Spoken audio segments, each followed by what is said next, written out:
Alright yogis, here are my 3 favorite exercises that you can do with a resistance band, specifically ones that we're going to support your practice. Hi, I'm Jeannie. I'm a yoga teacher and personal trainer, and I work with a lot of yogis, so I've seen a couple of patterns in different muscle groups or areas that tend to be a little bit weaker due to the repetitive nature of the yoga asana practice. So let's get right into it. Exercise number 1 is a seated resistance band row. This is specifically going to work your lats, so those big muscles along your back. You're going to loop the resistance band. You can go pretty heavy on this one, and you'll extend your legs. Now, if you notice a bit of rounding straight away, you can of course bend your knees or sit up on a pillow. So anyways, you're going to extend your arms forward. You'll lean back a little bit just to engage your core, lift your chest, and then draw your elbows straight back. Hold for a couple of breaths, and then extend. So that'll be a squeeze in, hold, release. You can also do these one arm at a time, alternating, like so, or together. Now, why these are important are because in our practice, we're constantly using our push muscles, whether that's in chaturanga dandasana, downward facing dog, many other postures. We don't get to work a lot of that pull. Ideally, it's always working with us, our back, but sometimes we don't know how to, cramp in my foot, but sometimes we don't know how to turn it on while we're lowering down. So doing these row exercises, especially with the band, are going to help you learn to build that mind-muscle connection to turn on your back and keep your shoulders and your upper body safe by using this huge supportive muscle group. Exercise number 2, we're going to do a resistance band good morning.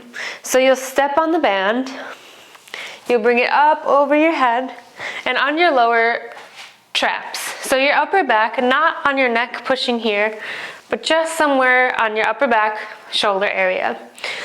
So you're going to hold the band here in your hands like so, and you'll keep your knees with a little slight bend as you slide your hips back. You're hinging forward, and then you're going to stand up as you drive down through your heels. And notice it's not like a total bend over like this. The hips slide back in this motion, just as if you were doing a deadlift, and then you're going to press up. So in real time, that looks like down for 2, up for 2. Good. So now with this one, you want to make sure your core is engaged and that there is a slight bend in your knees. So then we work this hamstring, back line of the body, and glute.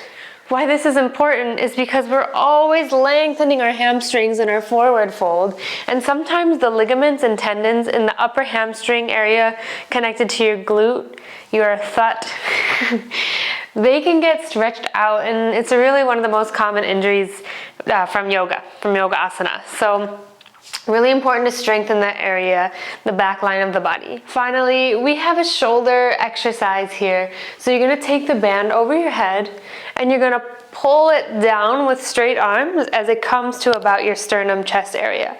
So inhale up, exhale down. Like that. So what this is doing is helping you target your rhomboid area in between and below your shoulder blades, as well as your lower traps. That's really going to help you keep your chest broad and along with the lats turned on, like we engaged in that first exercise, to give you that well-rounded holistic strength in your upper body. I'm going to write in the description below a little workout routine or sequence, or even a warm-up if you want to call it, that you can add in maybe 3 to 4 times a week if you feel like you're specifically struggling with these areas. I'd love to hear from you in the comments if you're going to try this or how it's helped you and what you think. And lastly, if you're new to all of this, I have a free guide with 5 tips on how to feel confident in a yoga class. It also goes for a fitness class, honestly. So go ahead, check that out. I'll link it down below. And thank you so much for watching. I hope you found it helpful.